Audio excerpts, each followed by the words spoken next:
Buenos días a todas y todos.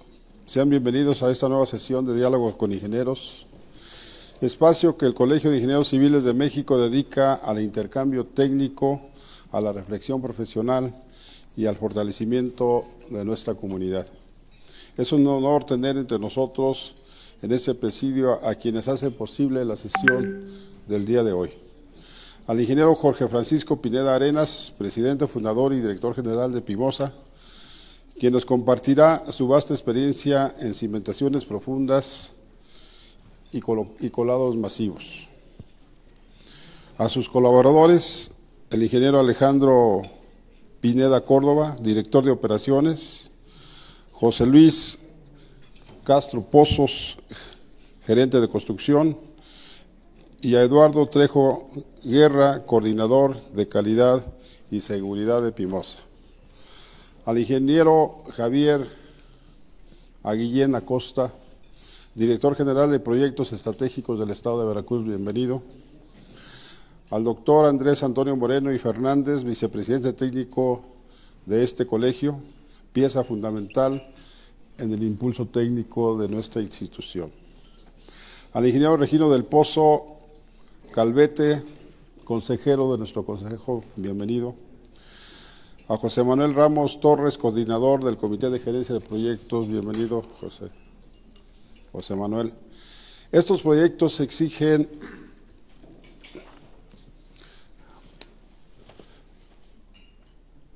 la sesión de hoy llega en un momento de gran actividad para la ingeniería civil en México. Vivimos una etapa de expansión significativa de la infraestructura nacional y los ingenieros civiles estamos en el centro de este esfuerzo. En materia ferroviaria, el país avanza en la consolidación del Plan Nacional de Infraestructura Ferroviaria, con programas de expansión, modernización de la red de carga como de pasajeros.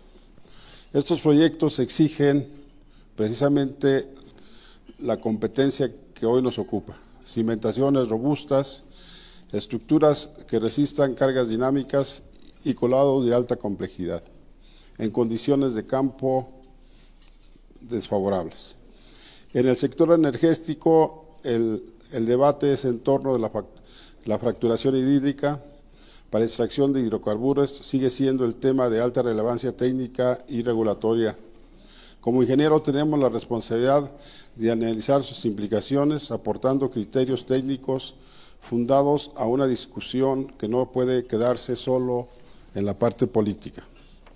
En el sector agua, la ingeniería civil enfrenta uno de sus retos más urgentes: garantizar la infraestructura hidráulica suficiente y eficiente y también resiliente para una población creciente en un contexto de estrés hídrico. Un capítulo central en este desafío es la tecnificación del riego agrícola.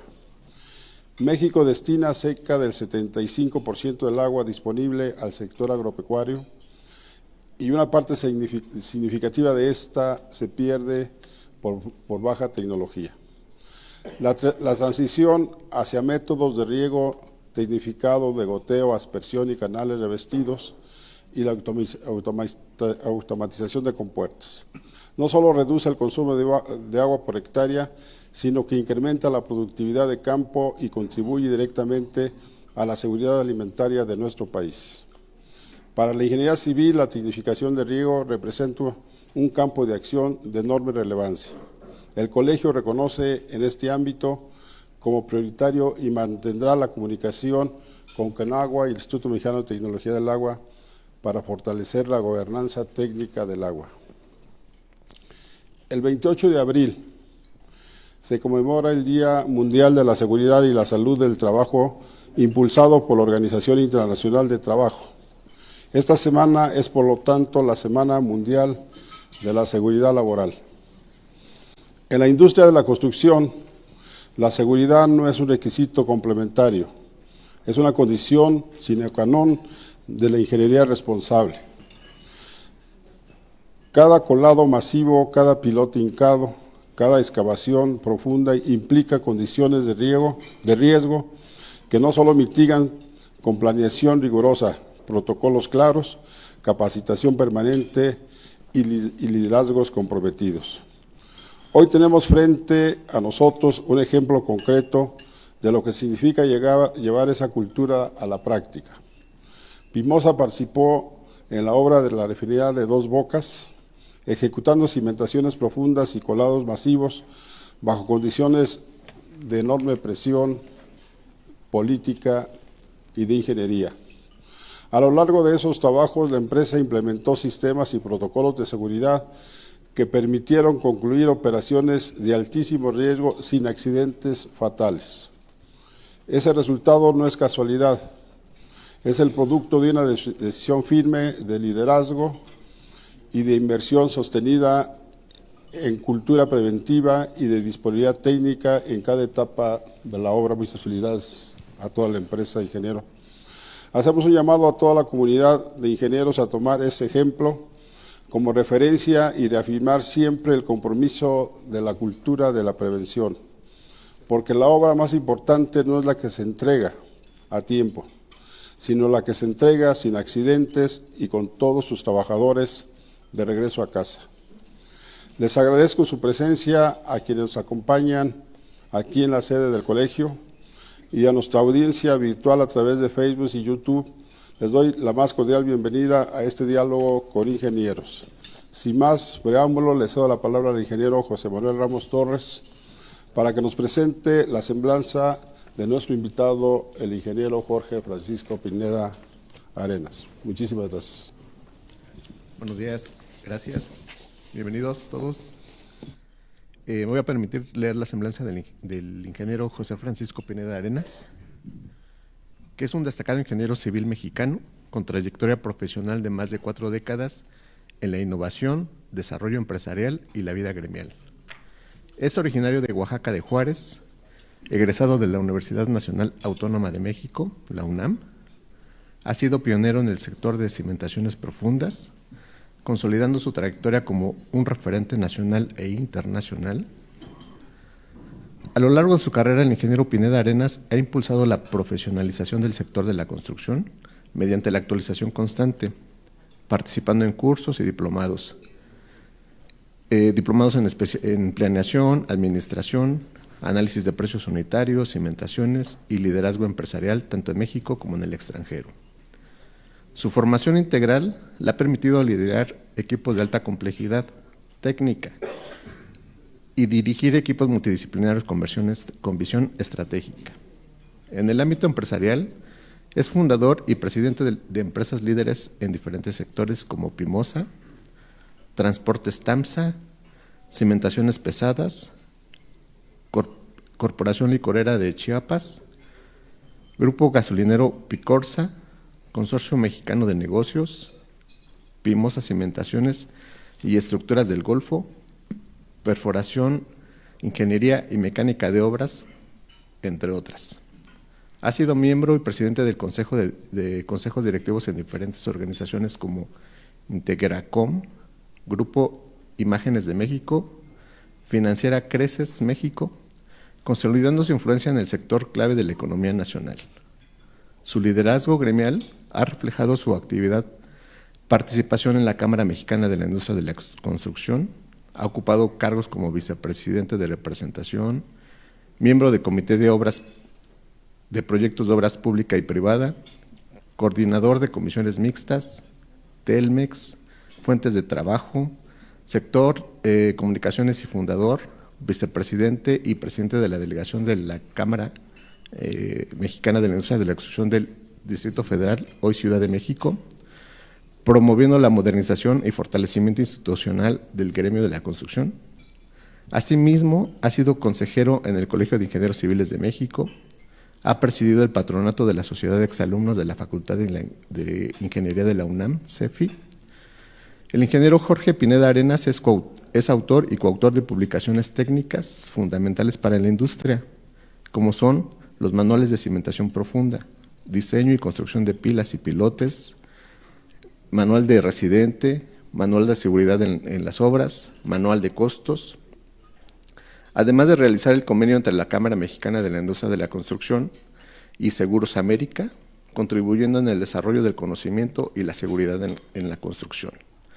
Su pasión por la ingeniería y su compromiso con la calidad lo ha llevado a ejecutar más de 450 proyectos, posicionando a Pimosa como una empresa certificada bajo la norma ISO 9001 y especializada en cimentaciones profundas. Su legado se distingue por la formación de grupos técnicos y de alto desempeño, la innovación técnica y su incansable labor por el desarrollo y crecimiento, apoyándose en los avances que hoy brinda la transformación digital en el sector de la construcción en México. El ingeniero Jorge Francisco Pineda Arenas, muchas gracias por compartirnos su visión y su gran experiencia en Diálogos con Ingenieros. Bienvenido, ingeniero, adelante. Muchas gracias.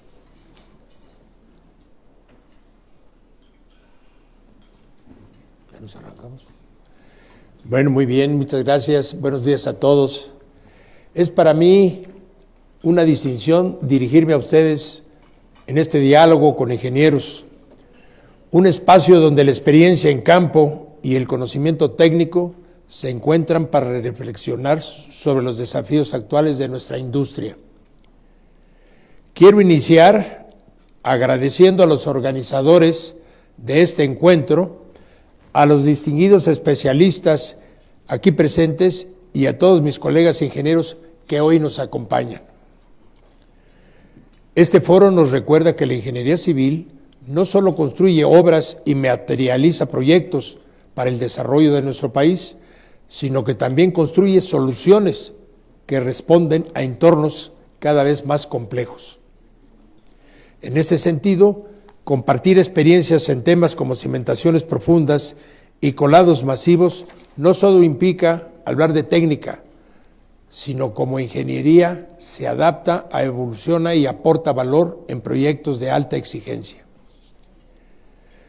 Es importante destacar que nuestra participación en el megaproyecto de la refinería Olmeca Dos Bocas no se limitó únicamente a la ejecución de los elementos específicos, sino que inició desde etapas tempranas el desarrollo constructivo. Intervenimos en el mejoramiento masivo de más de 300 hectáreas de suelo mediante la técnica compactación dinámica, una solución clave para incrementar la capacidad portante y reducir los asentamientos en un terreno caracterizado por su alta compresibilidad y contenido de humedad. Esta etapa fue fundamental para generar condiciones de estabilidad que permiten el desplante seguro de las estructuras posteriores.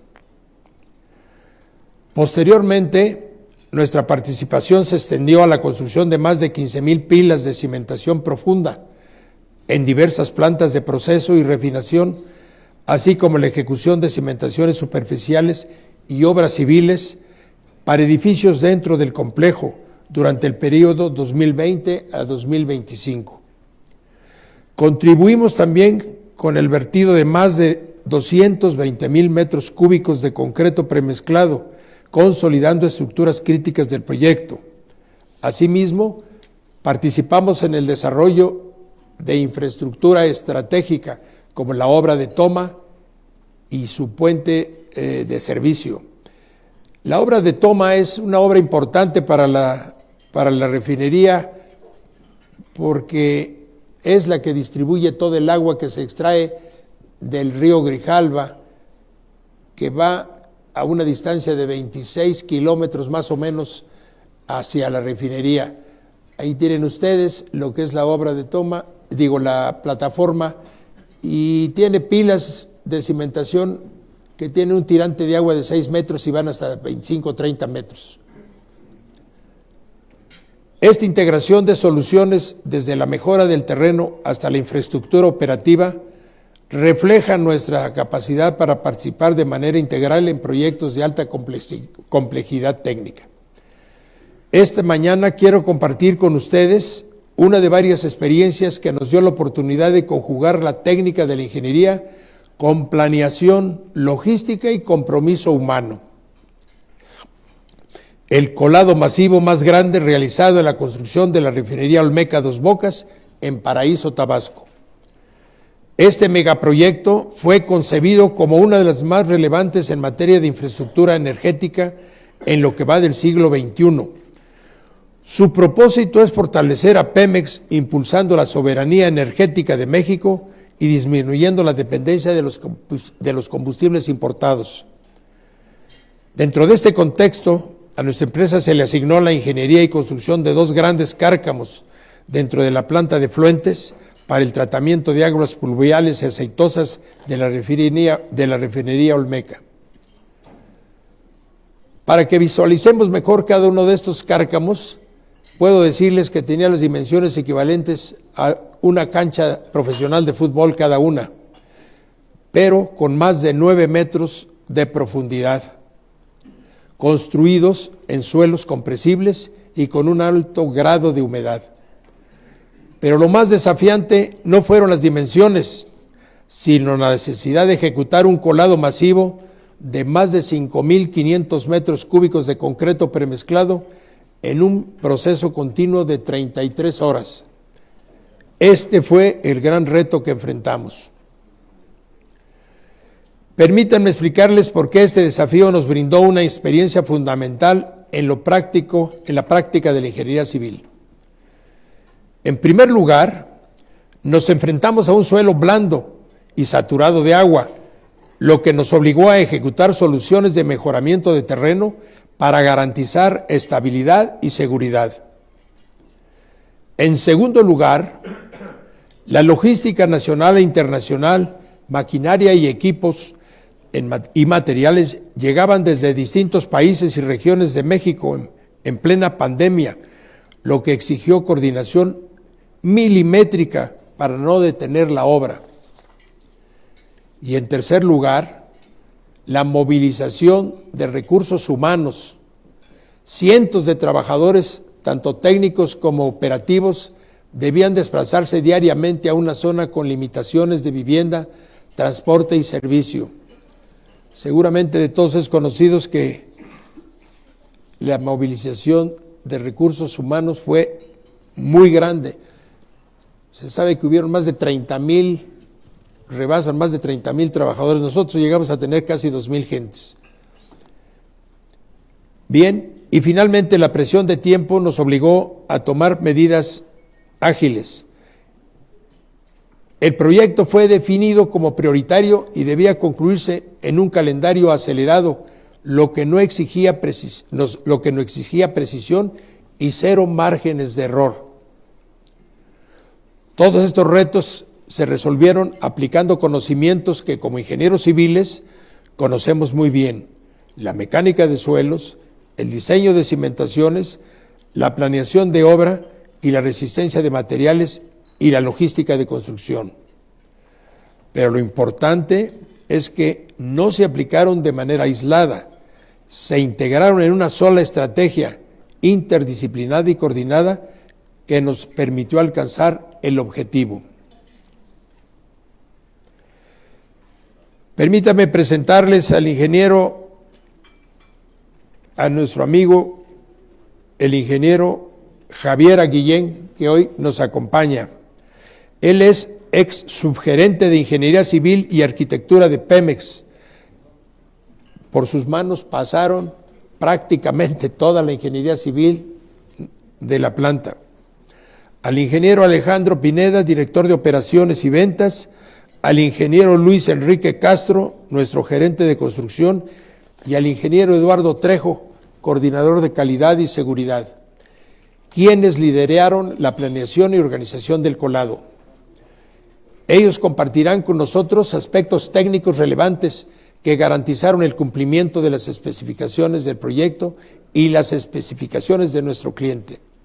Por favor, Luis, si eres tan amable de tomar el micrófono para hacer alguna descripción. Buenos días a todos. Gracias por su asistencia a esta plática. Yo les voy a comentar sobre el proceso constructivo que se tuvo para la construcción de las fosas y cada uno de los elementos que intervinieron para dar buen final a esta construcción, a este proyecto. Primeramente les comento que las geometrías de las fosas fueron de una fosa de 70 metros por 100 que pertenecía a la fosa pluvial, donde iba a ser el tratamiento de agua pluvial, y una segunda fosa de 65 por 120 metros, que pertenecía prácticamente a la fosa de aguas aceitosas. Ambas tenían una capacidad superior a los 50,000 metros cúbicos. En este croquis esquemático quiero mostrarles cómo se fueron dando los pasos de cada uno de los elementos que constituyeron la construcción de la fosa. La primera actividad que tuvimos fue la perforación y construcción de pozos de bombeo, lo que nos permitiría posteriormente trabajar en seco ya los trabajos de cimentación. Posteriormente,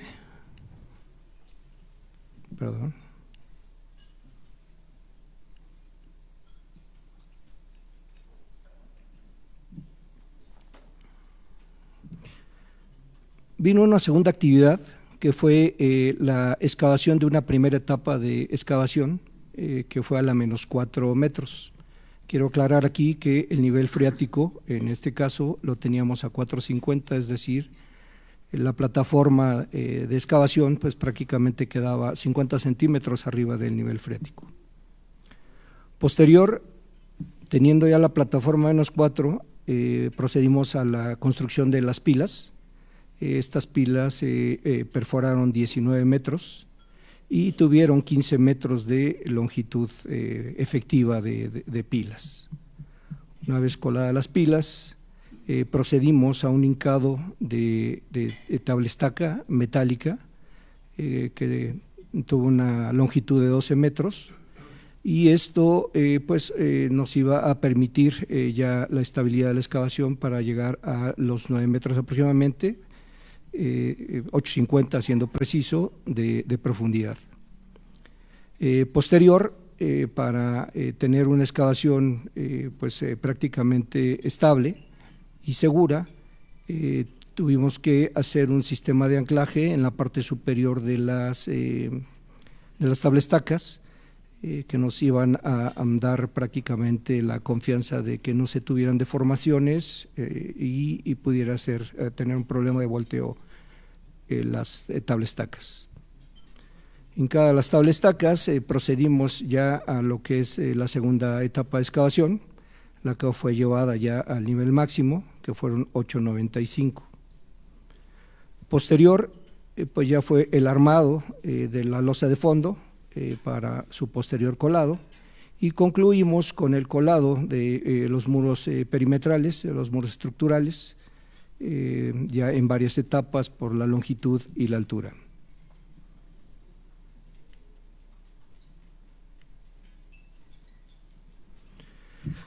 Cuestión del cronograma, se planificaron prácticamente actividades que nos dieran un flujo continuo de trabajo, dada pues la urgencia que tenía la construcción de estas dos fosas.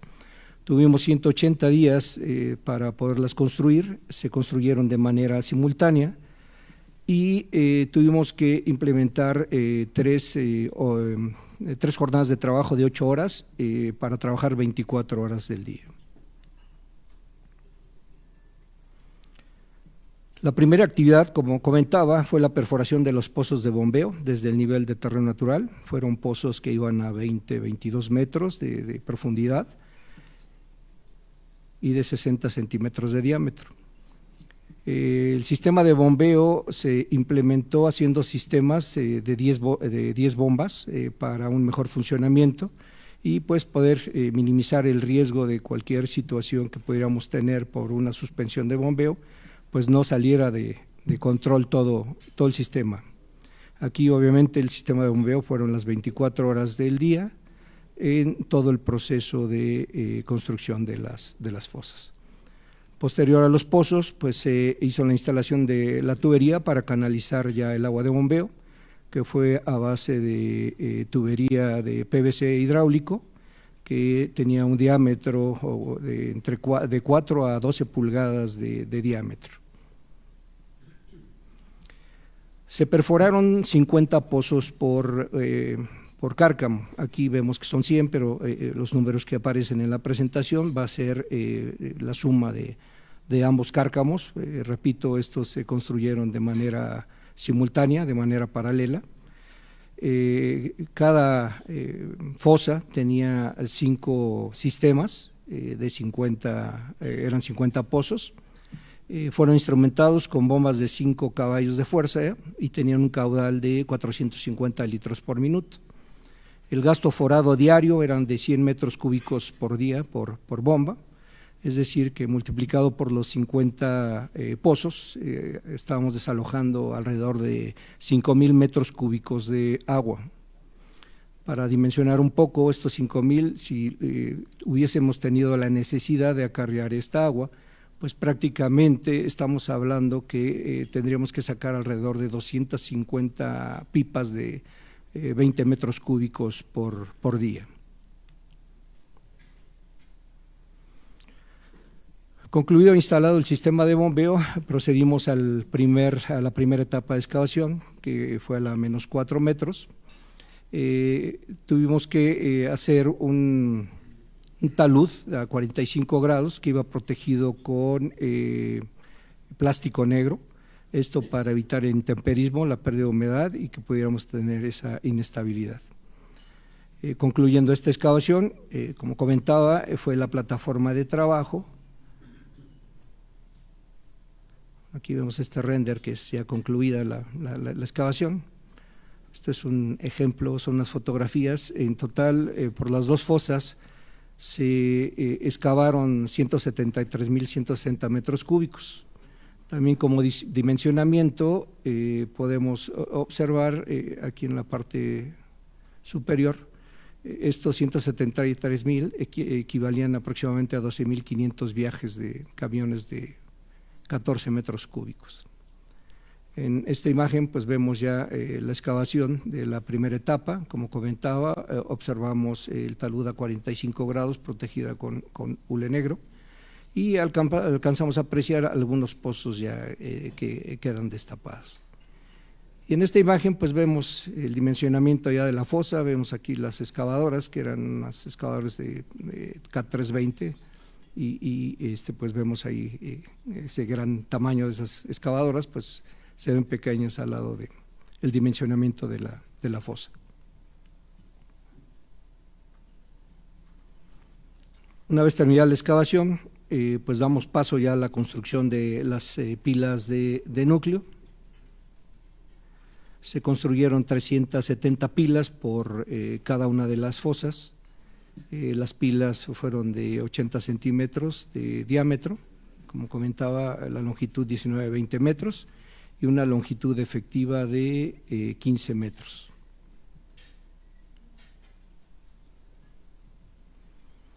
Avanzadas las pilas, nos dimos igual la tarea desde ese nivel -4, empezar ya con el hincado del tablestacado metálico perimetral a la fosa, que posteriormente nos daría la oportunidad de llegar al nivel máximo de excavación. Aquí se colocaron 510 pares de tablestaca metálica de 12 metros de longitud. Podemos apreciar en las fotos pues ya el hincado de la tablestaca, los ibero-hincadores, el escantillón y pues el hincado de tablestaca perimetral.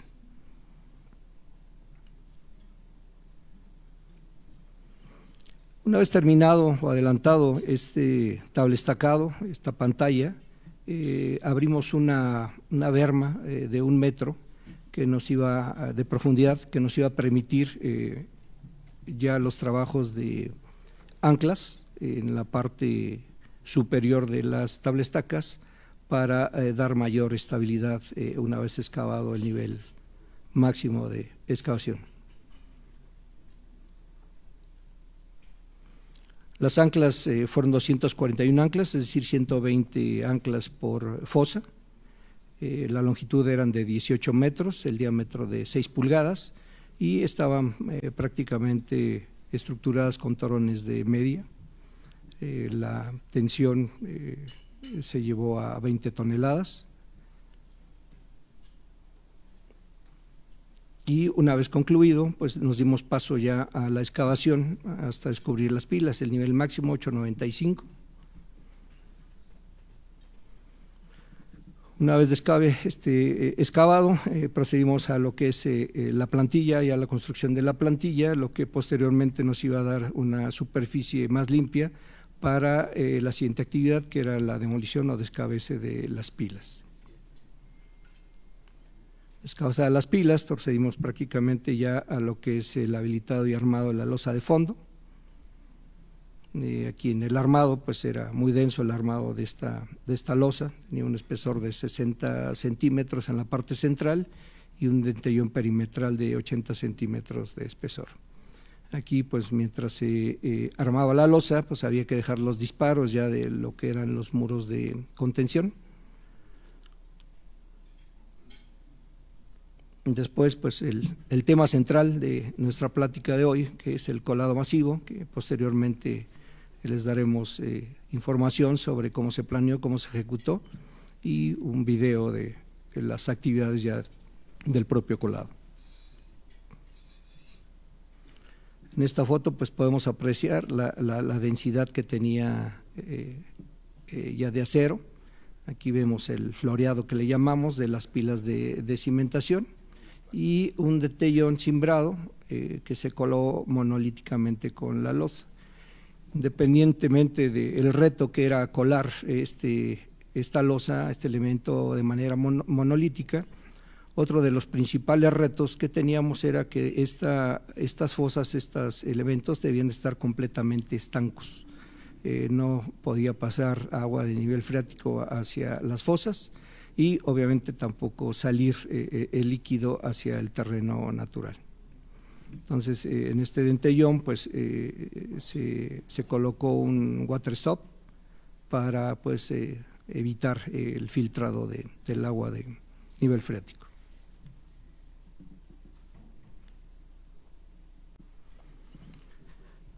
Concluido el colado de la losa de cimentación con su muñón, procedimos ya a lo que es el colado de los muros perimetrales.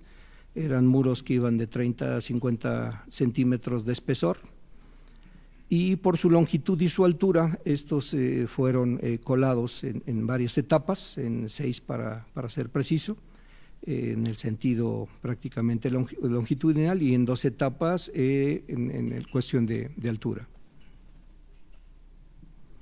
Aquí en esta imagen pues podemos ver, perdón, algo pasó.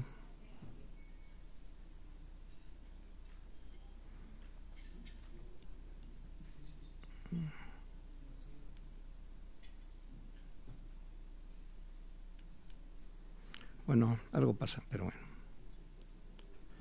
Bueno, aquí en la imagen podemos ver ya una de las fosas prácticamente terminada con sus muros perimetrales y la otra en la última etapa del colado de muros de contención de la fosa.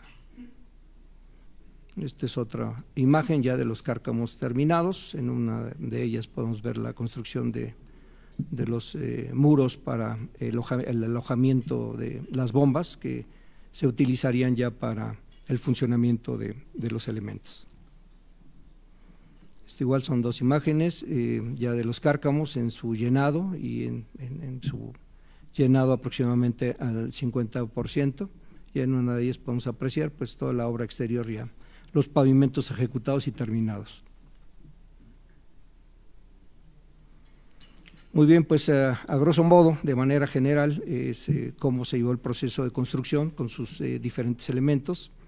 Ahora voy a ceder la palabra al ingeniero Eduardo Trejo, quien nos comentará asuntos relevantes en cuanto a la planeación de este colado masivo y aspectos de calidad y seguridad que se tomaron en cuenta para la construcción de la fosa. Muchas gracias. Gracias, ingeniero. Bien, pues bueno, vamos a platicar un poco respecto a la planeación y logística de este colado. Referente a esto, pues bueno, la planeación que tenemos nosotros pues no es algo que nació de ayer o de este proyecto.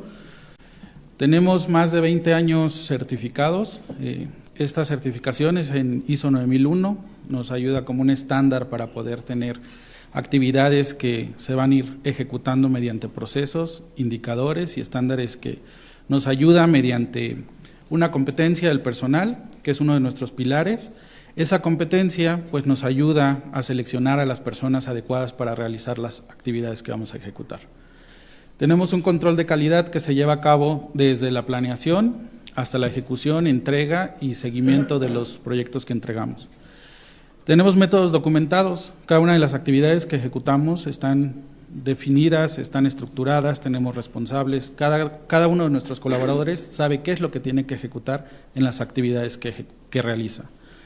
También contamos con proveedores confiables, es decir, todas esas alianzas de quien nos ayuda a poder llevar a cabo las actividades, pues son sujetos a una evaluación y una revisión para poder, pues obviamente, llevar con nosotros estas actividades.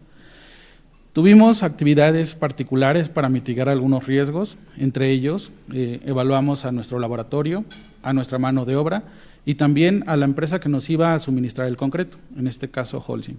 Cada uno de ellos llevó una auditoría, se les revisó, verificó y analizamos cada uno de los puntos que tuvimos mediante sesiones de trabajo que fueron aproximadamente 3 meses antes de que realizáramos el colado. Tuvimos una logística precisa en tiempos de pandemia, cabe señalar este punto, es muy relevante, ya que además de tener 0 accidentes, pues también tuvimos 0 decesos en cuestión de COVID. Supimos dónde colocar los aspersores para el tema de los curados de nuestra losa, dónde íbamos a colocar nuestros aditivos, los rollos de plástico en caso de que tuviéramos alguna lluvia. Y bueno, pues también esto fue un tema de monitoreo climático. Supimos qué día iba a ser el exacto para poder ejecutar esta actividad y que no fuera pues un día que tuviéramos exceso de calor para no tener afectaciones en el concreto, pero tampoco que tuviéramos lluvia. Tuvimos un respaldo de maquinaria y equipo, como el caso de los vibradores de concreto, en el caso de las lámparas, los Maxilay que tuvimos alrededor de la fosa. Recordemos que es un colado monolítico y pues nos llegó la noche, entonces teníamos que tener iluminada nuestra zona de trabajo. Tuvimos turnos y horarios de personal definidos, quiere decir que estas jornadas estaban planeadas para que las actividades fueran las mejores. Dentro de estas actividades, pues nosotros presentamos a nuestro cliente, que en este caso era Pemex, un protocolo de colado en el cual pues vamos a ver los puntos más importantes que se mostraron y darle la certeza a nuestro cliente que las actividades que íbamos a ejecutar iban a ser acorde a proyecto ejecutivo. Para el tema del concreto vamos a revisar 3 funciones principales. La primera es el suministro, la logística y el control que tuvimos.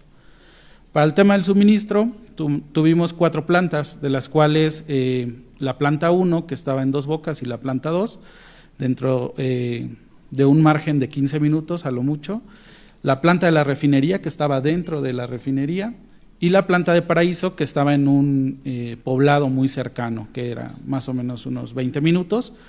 Cada una de estas plantas nos iban a ayudar a suministrar al menos 120 metros cúbicos por hora, que era prácticamente lo que teníamos destinado para las actividades y llevar acorde el vaciado y la colocación del concreto. También contaban con un tema particular, que era el control de temperatura, el cual estaba regido mediante el agregado de hielo. La logística de acceso y salida de nuestros camiones revolvedores, que en las líneas punteadas verdes era el ingreso y la salida en rojo. Prácticamente se tuvo una sesión para nuestro personal técnico, el personal operativo e incluso con Holcim para que supieran dónde iban a estar cada una de las posiciones específicas de las bombas de colado. Nosotros contamos con 6 bombas, las cuales pues se fueron colocando de manera estratégica para que con los brazos y las longitudes que tenían pudiéramos realizar el colado. Si vemos, prácticamente es similar a lo que sería una cancha de fútbol, y la parte corta fue con la que fuimos avanzando de norte a sur para poder ir cubriendo esta parte y evitar alguna junta fría o algún tema no deseado con el tema de la colocación del concreto. En temas de control y suministro del concreto llevamos un monitoreo cada hora para saber cuánto concreto estaba saliendo de las plantas y también cuánto estaba llegando a sitio.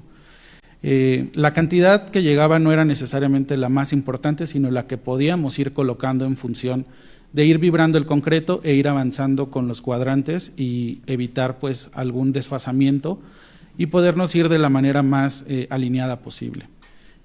Aquí nosotros colocamos el concreto y fuimos revisando los controles de temperatura, con los cuales pues pudimos validar que el concreto pudiera estar en las mejores condiciones para evitar agrietamientos.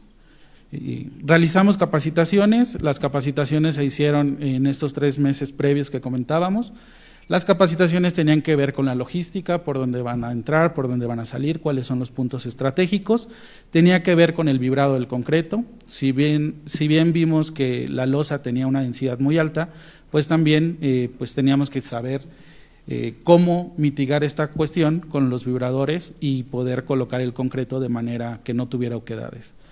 También el personal tuvo capacitaciones referente al curado para que toda vez que ya habíamos colocado el concreto, pues evitáramos la pérdida de humedad y que se fuera a agrietar la losa. Estas verificaciones se hicieron mediante una cuadrícula en la cual en cada una de las uniones que teníamos de las pilas hicimos un cuadrante imaginario, el cual dividimos para hacer las liberaciones tanto de cimbra, acero, y pues pudiéramos ir verificando al menos 15 días antes del colado que todo estuviera de manera acorde con el tema de seguridad y con los temas de los pasajes que íbamos a tener también para que el personal pudiera caminar sobre la losa. Tuvimos temas de seguridad, higiene, servicios médicos, hablando ya del tema COVID, pues todo nuestro personal contaba en este caso con su cubrebocas, el tema de guantes, el equipo de protección personal básico. Conocía también pues los rondines que iba a tener las ambulancias.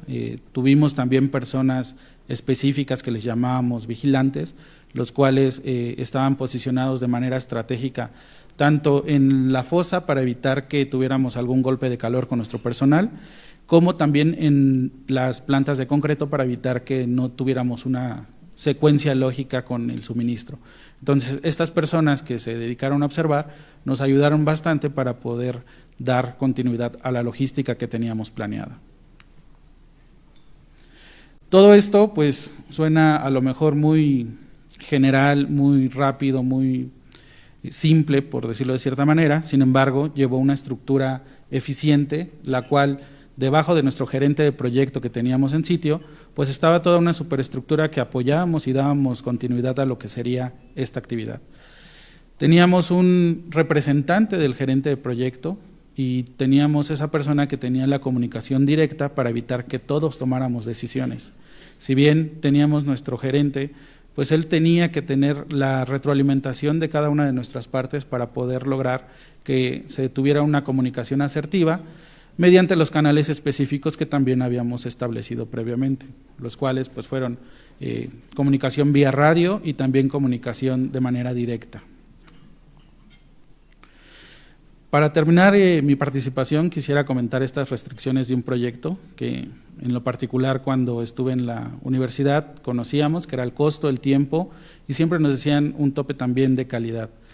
Esta estructura es básica, es importante, pero yo los invito y les recomiendo que también a esta triple restricción podamos agregar otras más, como serían pues las habilidades, interconectar la parte del personal, las interdisciplinas, saber que es muy importante desde la parte operativa hasta la dirección que va a llevar toda la parte logística y la ejecución del proyecto, así como poder conocer cada una de las posiciones que van a estar actuando, porque es tan importante un paramédico, una persona que va a estar colocando el concreto, así como pues las alianzas estratégicas que se pueden tener para los proveedores que nos puedan apoyar.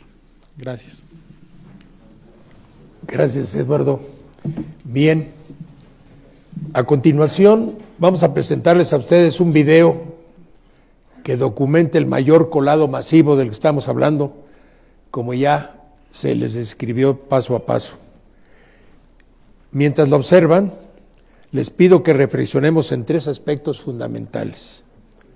1, la coordinación entre diferentes disciplinas de la ingeniería, muy importante. 2, la importancia de la planeación logística. El tiempo invertido en esa planeación no fue en vano, fueron 2, casi 3 meses estar planeando con todos los participantes, la planta de concreto, cuántas veces se estuvo viendo que los agregados, cómo se estaban, en fin, se tuvo que hacer todo ese recorrido. Y 3, el papel del ingeniero civil como líder en la ejecución de proyectos que transformarán la realidad de un país. Y ahora, por favor, les pido que vamos a ver el video.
Lo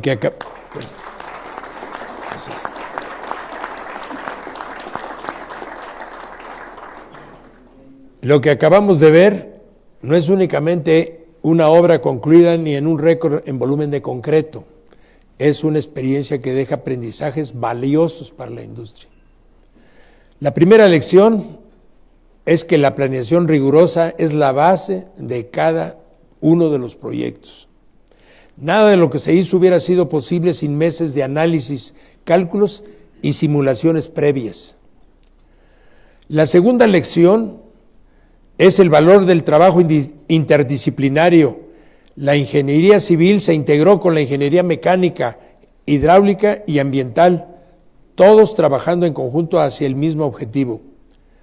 La tercera lección es la innovación aplicada, el control de temperatura del concreto con fábricas de hielo en cada una de las plantas que estaban suministrando, así como la organización de los suministros y el uso especializado de bombas telescópicas, no fueron improvisaciones, sino respuestas técnicas a necesidades reales.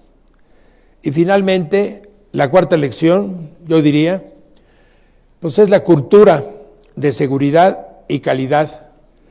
Proteger a las personas y asegurar la excelencia en cada detalle fue tan importante como la magnitud misma del colado. Fue, yo diría, un exagerado cuidado que nos dio como resultado el que no tuviéramos ninguna pérdida durante el COVID, porque en pleno COVID estuvimos trabajando a todo lo que había. Todo el personal entraba a examen, tan pronto era la hora de entrada, se le tenían que hacer todas las pruebas para ver cómo venía su estado de salud. Bien, colegas ingenieros y comunidad técnica, más allá de las cifras y magnitud técnica del colado masivo en la refinería Olmeca de Dos Bocas, lo verdaderamente relevante es lo que este tipo de experiencias nos permite compartir en espacios como este. Porque el valor de la ingeniería no solo está en lo que construimos, sino el conocimiento que transmitimos en las lecciones aprendidas que ponemos en la mesa y en la evolución colectiva de nuestra profesión. Cada cálculo, cada decisión en campo y cada proceso constructivo que hoy analizamos tiene un impacto directo en la seguridad, la eficiencia y la confiabilidad de los proyectos que vendrán. En este diálogo con ingenieros, reafirmamos que la ingeniería civil es, ante todo, una profesión de trascendencia social y técnica, donde compartimos experiencias reales que contribuyen a elevar el estándar de nuestra industria. Aprovecho con lo que ya ustedes han visto en este gran evento para expresar mi sincero agradecimiento a todas las personas que han contribuido a realizar esta obra, muy especialmente a Holcim, que nos suministró las mezclas con oportunidad y con la calidad requerida. Realmente aguantaron toda la presión que era todos los días y a todas horas. A los trabajadores, ingenieros y a todos aquellos que han estado involucrados en cada etapa del proyecto. Su arduo trabajo y compromiso fueron fundamentales. Quiero hacer una mención especial. Aquí nos acompaña el ingeniero Javier Aguillén. El ingeniero Javier Aguillén era el ex subgerente de Obra Civil y Arquitectura de Pemex. Vivió con nosotros toda la obra que tuvimos allá en 4 años. Pero además el colado masivo también nos estuvo acompañando todo el tiempo. Muchas gracias, ingeniero. La verdad su valiosa ayuda fue muy importante. Yo quisiera pedir a todos un aplauso porque realmente el ingeniero Guillén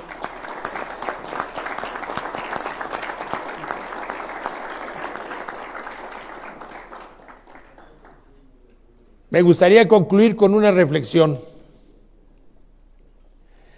En ingeniería, hacer las cosas bien asegura resultados. Hacerlas con pasión y compromiso aseguran trascendencia, ya que en cada proyecto terminado permanece el legado de nuestra profesión. Muchas gracias. Vas a darle la palabra a Javier. Te doy ahorita, ¿verdad? Ingeniero, a Guillén, si es tan amable, nos quiere dirigir unas palabras, usted que conoce todo perfectamente bien. Bueno, ¿sí escucha bien? Ya, que ando un poco mal de la garganta. Es difícil agregar algo más a lo que ya han dicho aquí. Creo que si quisiera ser puntual en ciertas cosas es que habría que regresar un poco a lo esencial. Es decir, yo no hablo de un éxito que es un éxito y es un récord. Yo creo que a nivel nacional, y yo platicando con la gente de Holcim, les digo, habías colado 5.500 metros cúbicos en 29 horas antes de hacer el tema determinado, fueron 29 horas vaciando, 32 ya completo, es decir, es un promedio de alrededor de 170, 180 metros cúbicos por hora, que el primer problema era cómo los vamos a conseguir. No había problema, teníamos 3 modulares, 2 de 80 y una de 60 aproximadamente, entonces teníamos a lo mejor 220 para responder y un apoyo en Paraíso muy cerca con 60 metros cúbicos más. Entonces el problema no es el tema de cómo llegar al concreto, el problema es de cómo colocarlo, es decir, de esa organización muy detallada donde tú vas a hacer la secuencia de tus ollas con las telescopias mejores hasta 42 metros, ir avanzando norte-sur porque vas colando tanto losa como muro, que ese es un reto muy interesante. No está señalado, es una losa con un concreto por durabilidad a 50 años, con todos los controles que debe tener, baja permeabilidad, bajo calor de hidratación, aluminato anticálcico controlado, etcétera. Entonces, después de esa buena dosificación con hielo y regulado con termopares, el problema era cómo lo colocas y cómo lo vibras. Porque el concreto puede ser muy bueno, pero tirado así tiene oquedades y tiene todas las deficiencias que puede tener una obra. Ese arreglo de personal de alguna manera, que es el tema de la planeación de la que está hablando don Jorge, es justamente lo que a mí me llevó mucho a la colaboración. No dejar, y es curioso, yo trabajaba para Petróleos Mexicanos y en realidad mi contratista era Techin, y Techin no es mencionado aquí porque Techin, sin hablar mal de él en ese sentido, es decir, él tenía la obra completa de cogeneración y la obra completa de la parte de tratamiento de efluentes. Estas fosas son las fosas terminales de los sistemas de drenaje, que se ven muy gigantes porque, le comentaba ahorita aquí al ingeniero Moreno, como son las fosas terminales, vienen viajando por 2-3 kilómetros dando vuelta a los drenajes y llegan a un nivel de arrastre a la -1, llegan abajo del nivel medio del mar. Entonces útiles son como 3 metros para abajo como capacidad útil. Neta sí tiene una capacidad enorme porque son más de 8 metros de profundidad, pero normalmente deberían de estar a 3 metros a lo mucho, que ese es uno de los problemas que hoy tienen por lo que están teniendo problemas interesantes. Entonces regreso, Techin sería el que debería de estar presentando como ejemplo este proyecto. Sin embargo, Techin lo subcontrata con Pimosa, y Pimosa es el que se hace responsable del proyecto en todos los sentidos, con un apoyo técnico de SACMA, que es quien desarrolla el proyecto como ingeniería, y la colaboración de un servidor y de mi equipo de trabajo. Es que decimos, esto es un galimatías complicado. Tenemos primero la compactación dinámica que había ya abatido el tema de la licuación de arenas, porque son arenas licuables las que tenemos ahí, e intercalaciones de arcillas compresibles. Entonces, la gran cantidad de pilas no eran pilas por el peso de la fosa. La capacidad de las arenas a ese nivel es superior, tienen más de 40, 50 toneladas metro cuadrado de capacidad.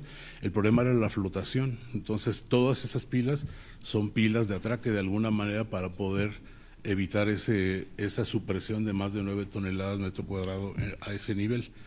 Entonces, y el problema de las fosas siempre es ese problema que hay entre la unión muro-losa, No, ahí es donde regularmente tienen falla. Entonces era colar integralmente 1 metro y dejar la banda hojillada o el water stop a ese nivel. Entonces es una fosa de esas magnitudes con pendiente porque tiene que llegar a una zona de bombeo, además de pendiente, control de temperatura y revenimiento de 18 más menos 3.5, bombeado, etcétera, ¿no? Entonces, como logro es interesante. Yo recuerdo las cimentaciones de los tambores de la planta de coquización, que son masivas porque tienen como 3.50 de peralte. Este tenía a lo mejor 1 metro o 1.50, dijimos 60 en el centro y 80 en el perímetro, y los muros trapeciales de 1.10 hasta rematar como por 80 centímetros.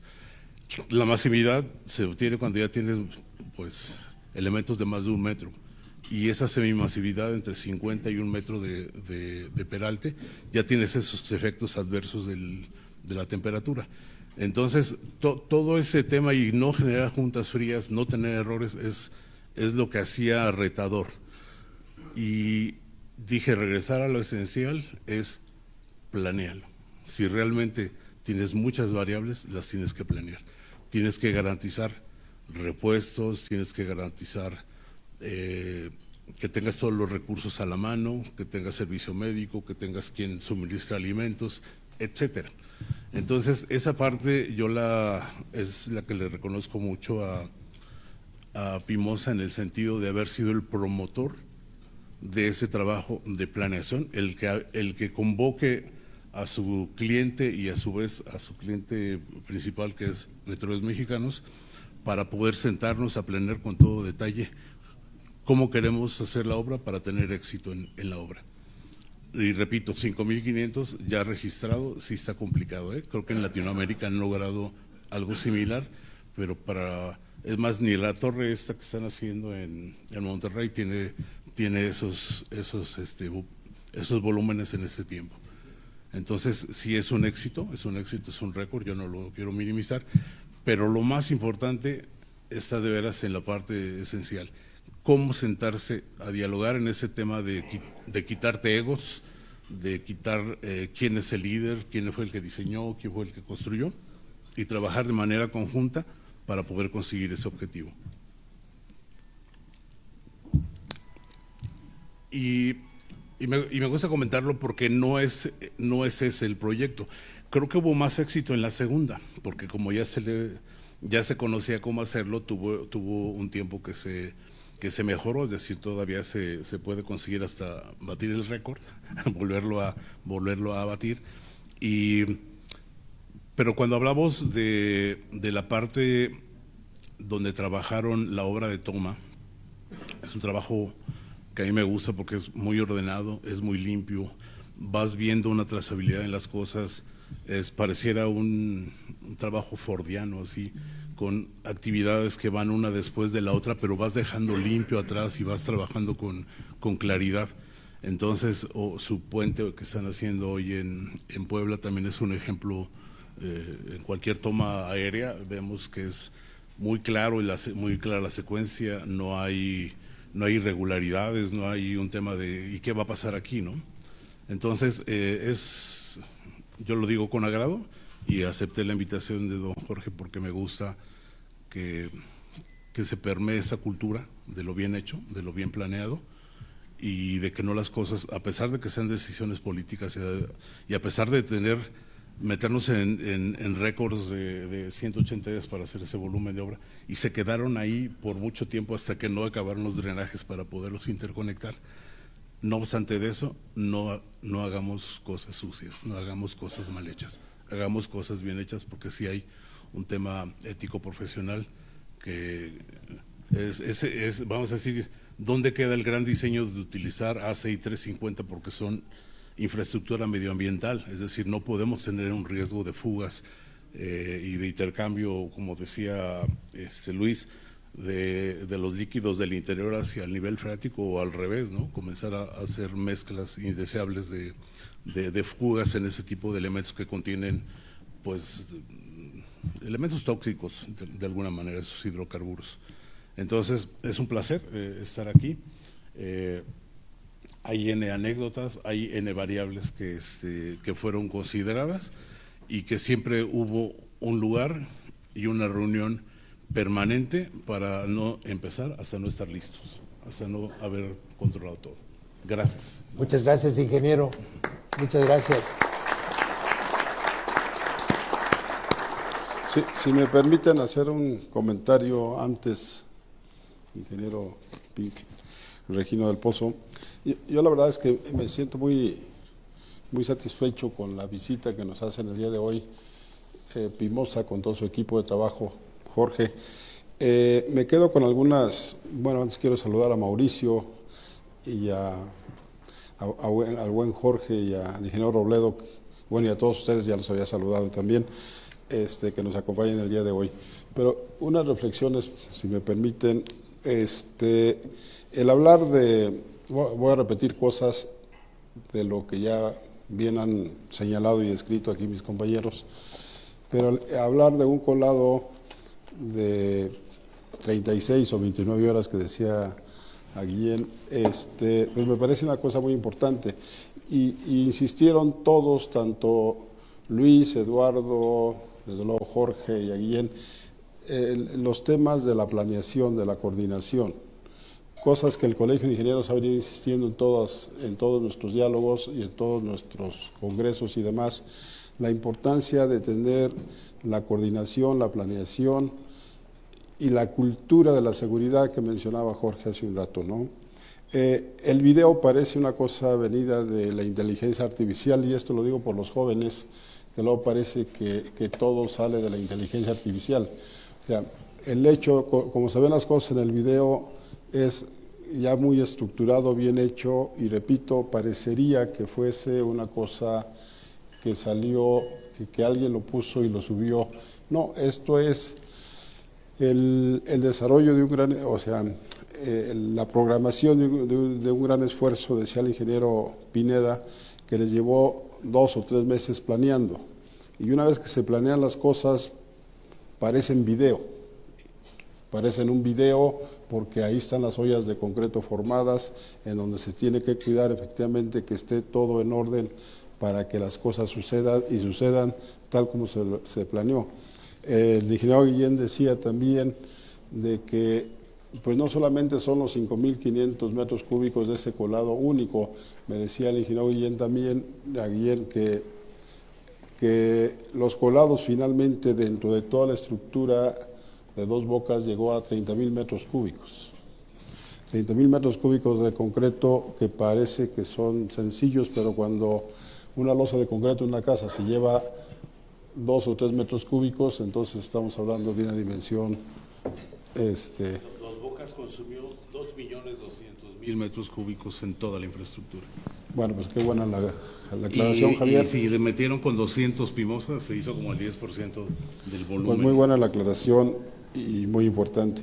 Y poner en contexto un poco lo que decía también Luis respecto a que los volúmenes de agua que sacaron en un día eran de 5.000 metros cúbicos, y esto lo pongo en el contexto de la fracturación hidráulica, cuando decimos que el agua va a tener mucho que ver en la disponibilidad, y 5.000 metros cúbicos y un pozo, estamos hablando en el peor de los escenarios que se puede llevar 15.000 metros cúbicos.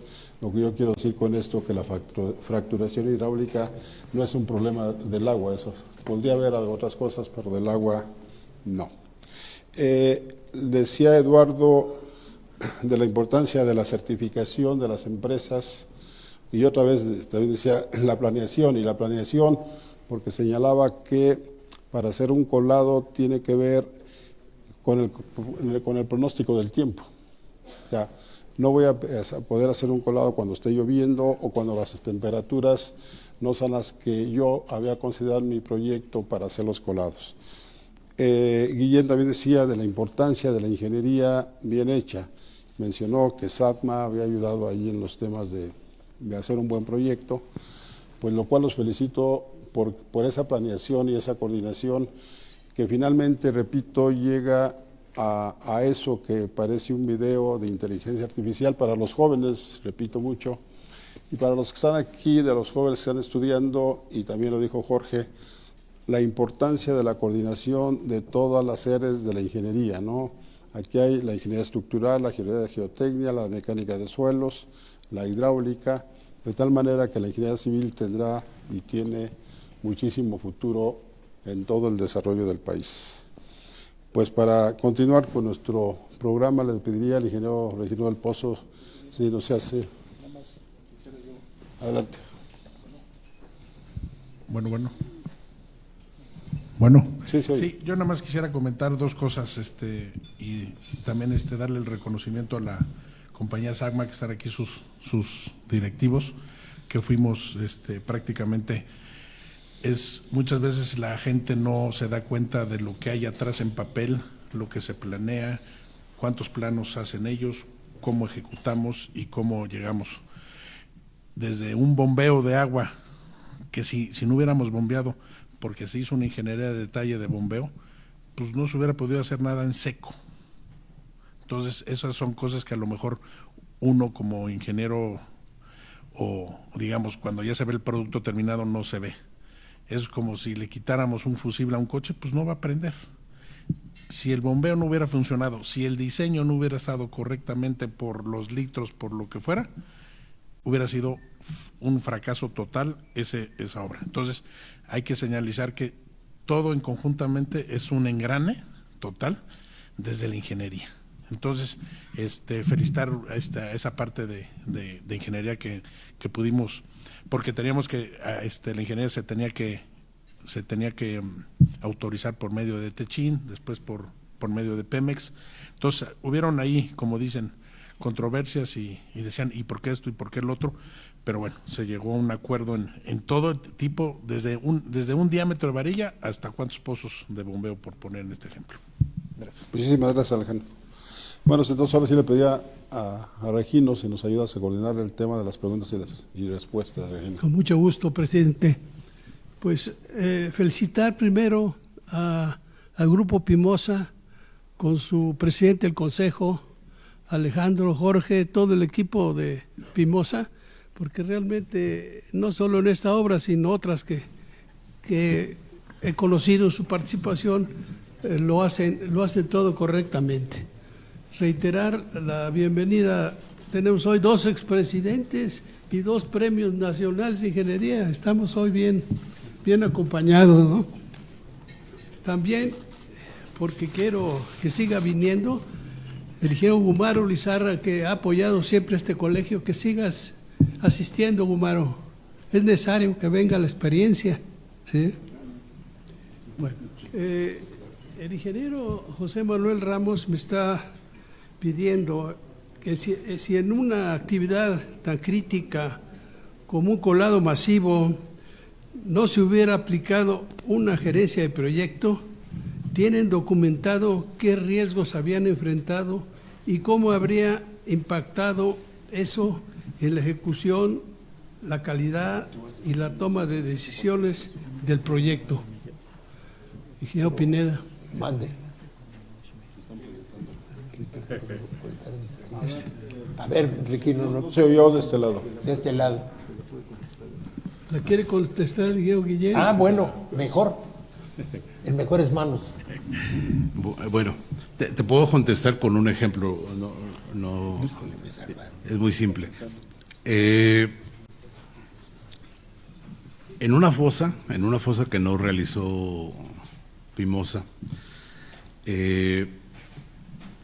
comenzaron a tener mucho problema justamente con el tema del control del abatimiento del nivel freático, y entonces estuvieron batallando mucho, pero no tenían un soporte técnico de ingeniería, es decir, su sistema de bombeo no fue diseñado debidamente, no fue implementado, y lo que ocurrió por esa falta de planeación fue la pérdida de 2 máquinas cuando vino una tormenta interesante y se les metió el agua por todos lados, y todos los componentes de computadora que traen, no recuerdo si era una o 2 grúas las que tenían ahí, se fueron abajo. Es decir, una obra de esta naturaleza, cuando no controlas el agua, la pierdes completa. Si tenías acero, si tenías ya implementado una serie de cosas, te tumba te tumba cimbra, te deja enterrada el armado, etcétera, etcétera. Entonces, dependiendo de qué nivel vas, puedes perder mucho dinero por un tema simple de no haber gerenciado bien un proyecto, no haberlo planeado bien y no haberle dotado de los recursos. En obras subterráneas como que es muy complicado equivocarse. Bien, gracias, ingeniero. El ingeniero Eduardo Iriar nos pregunta qué cantidad de hielo en sustitución de agua se usó por metro cúbico y qué temperatura les dio el concreto. ¿Qué gradiente de temperatura entre la temperatura del centro al exterior del elemento les dio? Creo que esa pregunta es muy buena y la vamos a compartir con dos personas. Una con Luis, el ingeniero Luis Castro, y la otra también con el ingeniero Aguillén, porque no nos dejaba salir las ollas si no llevaban la temperatura adecuada. ¿Quieres hablar tú, Eduardo? A ver, Eduardo también. Sí, bien. Bueno, pues recordemos que la temperatura fue no solamente, digamos, en un horario específico, fueron 33 horas, entonces los bancos de materiales tenían temperaturas obviamente diferentes en la mañana, en la tarde y en la noche.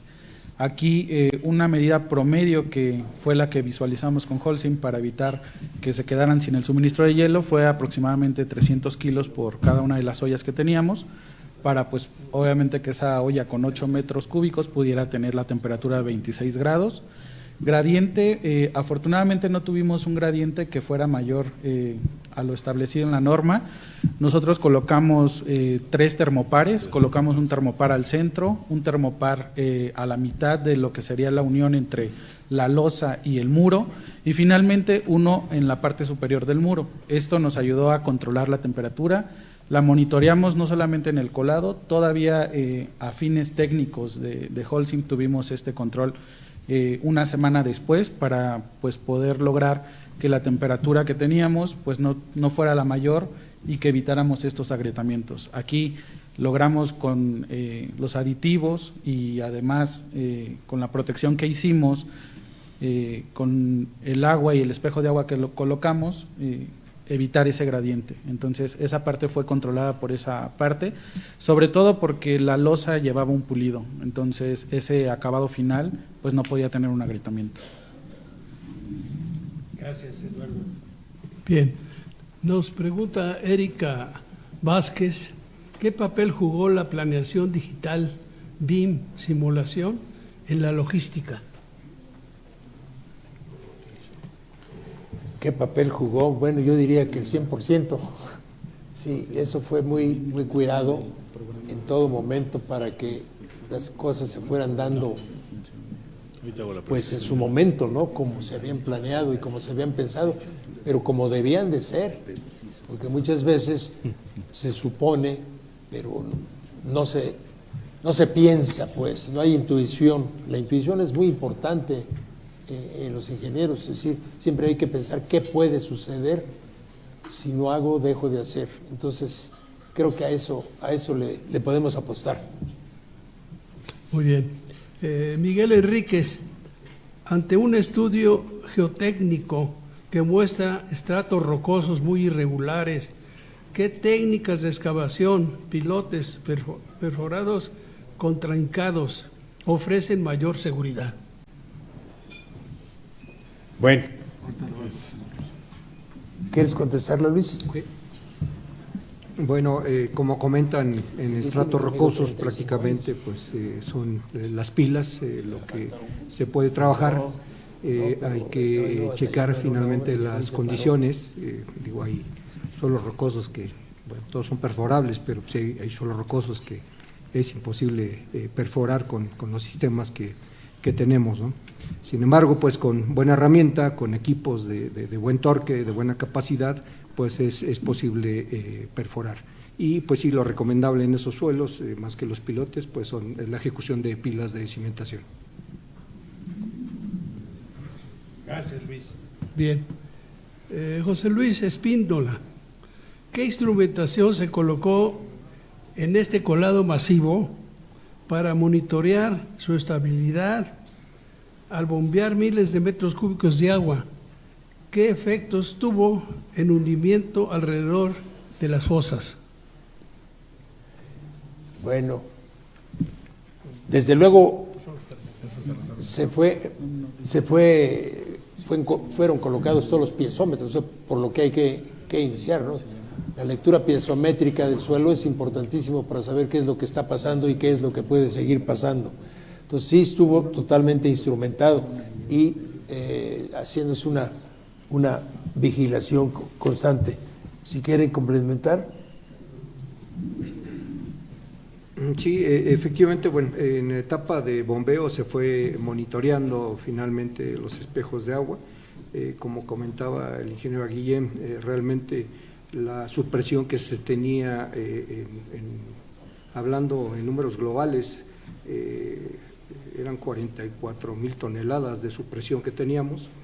El peso total de las fosas, hablando en cantidades generales, eran alrededor de 24,000 toneladas. Entonces, lo que comentábamos, finalmente las pilas funcionaron como anclajes para evitar que se flotara la fosa por esta situación. Y pues sí, durante el monitoreo, durante las nivelaciones que se corrían para detectar posibles asentamientos, pues realmente fueron nulos. No hubo. Si gustan, agrego un poquito más, ¿no? En realidad el problema no era la capacidad de carga, repito, era el tema de flotación. Sin embargo, el análisis que hace SACMAC en su oportunidad ya predetermina cuál va a ser el asentamiento máximo que podríamos tener. Entonces, el hecho de haber bombeado pues fue básicamente para poder trabajar en seco, y una vez trabajado esa parte y los muros complementarios, se suelta el bombeo. Y lo interesante es que no tuvimos, y fue registrado, no tuvimos, no sé si 1 milímetro o 2 milímetros de movimiento, porque sí lo registraron. El propio residente de obra, en este caso, Pablo Gómez, invitó a que se hiciera ese ejercicio, porque tenían muchos temores de cómo se iba a comportar en la condición crítica que es estando vacía, porque estando llena, pues la capacidad es enorme entre la propia de las arenas y la aportación que le da por apoyo en punta o por fricción en el fuste de las pilas. No tenía ningún problema. Entonces no registramos asentamientos, de hecho no tiene agrietamientos, es algo muy interesante. Apostaba mucha gente a que nos iba a fallar y gente de la nuestra, ¿no? Que decía, eso va a ser un error, porque ya habían hecho algunas fosas por ahí medio con algunas deficiencias, ¿no? Entonces no tuvimos ese problema.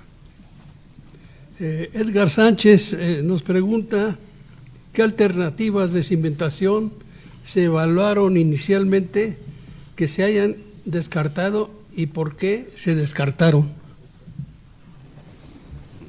Una muy simple era, decían, ¿por qué no le damos una proyección a la losa y rellenamos el perímetro, ¿no? Y yo decía de broma, es como si me quieres poner un cinturón a mí. Es complicado, ¿no? Es decir, el trabajar con peso alrededor es para fosas de un cierto tamaño, no puede haber más. No puedes tener claros libres de 60 o de 100 metros y pensar que no vas a tener un efecto complicado ahí de la presión invertida que tienes por el empuje. Entonces, cuando la persona es delgadita, el cinturón le viene bien. Cuando ya es grande, pues es contener de alguna otra manera, ¿no? Es decir, fosas de ese tamaño no se pueden controlar con sobrepeso o con darle estabilidad con peso en la franja perimetral. Y entonces, pues, súper descartada, y tenemos que ir a un problema que es la flotación, no es a otra cosa. Bien, Martín Hernández nos pregunta ¿qué estrategias se implementaron para mantener la estabilidad de las paredes de la excavación en terrenos con nivel freático alto o presencia de lodos, arenas inestables? Bueno, como ustedes lo recuerdan, en la presentación, para poder hacer la excavación inicialmente se tuvo que implementar un sistema de bombeo constante día y noche. Posteriormente se hizo la instalación de ataguías de acero. Desde luego, para poder excavar ya tendría que estar seco, eso es claro. Pero la pregunta es cómo se soportaban las ataguías. Las ataguías se soportaron porque se les metieron anclas de acero. Esas anclas, no recuerdo, tendrían 20, 25 metros, Luis. 20 metros. 20 metros y fueron también colocadas estratégicamente. Entonces, las paredes quedaron totalmente fijas, verticales. Y entonces sí pudo hacerse la excavación y en seco totalmente. No tuvimos ningún problema, ¿no? Ni tampoco al hincar la ataguía. Las ataguías en esos tipos de suelos arenoso, gravoso, no tienen manera de desvío, porque hay otras que sí, pero el vibrador hace que las arenas se confinen, se compacten y vayan abriendo y se pueden meter las piezas sin ningún problema.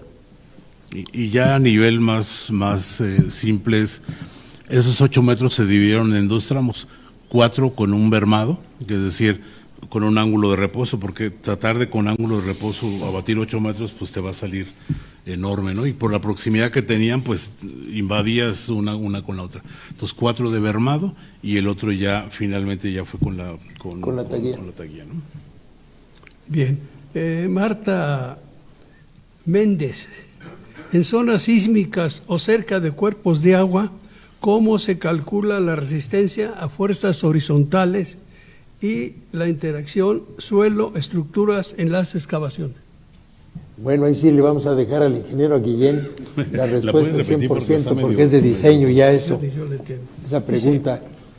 Dice, en zonas sísmicas... Y si no, aquí también nos acompañan algunos doctores, el joven Walter, si... la gente de SAGMA. Pero está curiosa la pregunta, dice, en zonas sísmicas o cerca de cuerpos de agua, ¿cómo se calcula la resistencia a fuerzas horizontales y la interacción suelo-estructura en los... Dice aquí en los encepados, como si fueran excavaciones. Y yo creo que se calcula de la misma manera que se calcula en cualquier estructura. Es decir, el efecto sísmico, que es una fuerza horizontal, pues, y sobre todo en sistemas enterrados, yo creo que lo que te rige más bien son el empuje activo y el efecto del suelo sobre la estructura, ¿no? Es decir, si hay una componente de sismo y también la modelas y haces que se complemente, ¿no? Diríamos, tener un diagrama un poco más complejo que un diagrama triangular por presión hidrostática más empuje activo del suelo. Le agregarías la componente del movimiento sísmico y te va a dar de alguna manera el tamaño del elemento que te va a dar para que le generes estabilidad. Digo, de manera genérica, ¿no? No es tan específico. Bien. Cecilia Rodríguez, ¿cómo se equilibran criterios de costo, tiempo y seguridad estructural? ¿Cómo? La repregunta. ¿Cómo se equilibran? Estudiando, yo diría. Yo creo que... Estudiando y practicando mucho. Pues haciendo varios ejercicios. Juan Rosales, ¿qué recomendaciones daría a los ingenieros jóvenes en este tipo de obras? ¿Cómo ve el futuro de las cimentaciones profundas en México? Bueno, eso sí, con mucho gusto se las voy a contestar. Qué bueno que preguntan eso, porque quiere decir que hay inquietudes en los jóvenes. Yo también en mis años mozos soñé con ser ingeniero desde el primer año, y eso se consigue si se esfuerzan por estudiar y por conocer lo que es la ingeniería, pero con pasión. Entonces, los estudiantes de ingeniería se deben entregar plenamente a la profesión y no olvidar ninguna materia, por decir así, durante la carrera, porque todas son importantes. A mí me tocó una clase de geometría descriptiva que ya no existe, y algunos de mis compañeros que están aquí seguramente también la llevaron. A mí me gustó mucho la geometría descriptiva y había que resolver 350 problemas del ingeniero Giombini, que era terriblemente estricto. Y me decían, ¿para qué nos va a servir la geometría descriptiva? No sirve para nada. Y hoy les digo que la geometría descriptiva es una materia que nos abrió, a los que estuvimos, nos abrió la imaginación. A eso se dedica la geometría descriptiva, a darte la oportunidad de imaginar y de crear los espacios completamente. Me tocó resolver en un plano paralelo a una estructura, una triangular, que le estuvimos batallando y era de examen. Pero eso lo hace a uno que se esfuerce. Qué lástima que la quitaron. No sé por cuál la estén supliendo ahora, pero ojalá retomen esa materia, ¿no? No sé si con eso yo contesto la pregunta, Guay. Sí. Okay. ¿Sí? Bueno, pues con esto vamos a cerrar ya. Correcto. La sesión. Nada más preguntándole a mi amigo ingeniero Guillén, ya en funcionamiento actual de Dos Bocas, ¿cómo está funcionando estos trabajos? Porque en tiempos de lluvias hemos tenido conocimientos que hay inundaciones, no son inundaciones, son encharcamientos, pero tarda el tiempo de que baje el agua, es irregular, ¿no? A ver. Entonces, ¿cómo está funcionando? Quizás lo pueda comentar, pero no como... Se la damos al ingeniero, pero en realidad, miren ustedes, se dice muchas veces que se inunda la refinería. En realidad es que no se inunda, y el ingeniero Guillén nos puede decir. ¿Por qué no se inunda? Pues porque tiene un sistema de drenaje totalmente estudiado. No hay posibilidades. Ahora, que se encharque, sí se encharca aquí afuera. 2 centímetros de agua y pues, se van. Yo es lo que les puedo decir, porque se está estudiado, no fue una casualidad. La refinería se elevó más de 2 metros, por eso hubo la compactación dinámica. Bueno, la compactación dinámica la dimos para otra condición, que fue quitarle el estado licuable a las arenas sueltas. Las que van abajo de las que metimos del mar. Del mar metimos 15 millones y con esa técnica del relleno hidráulico pudimos meterlas al 90% del aporte. Entonces no tenía problema. Lo que yo creo que se está preguntando es más otro tema.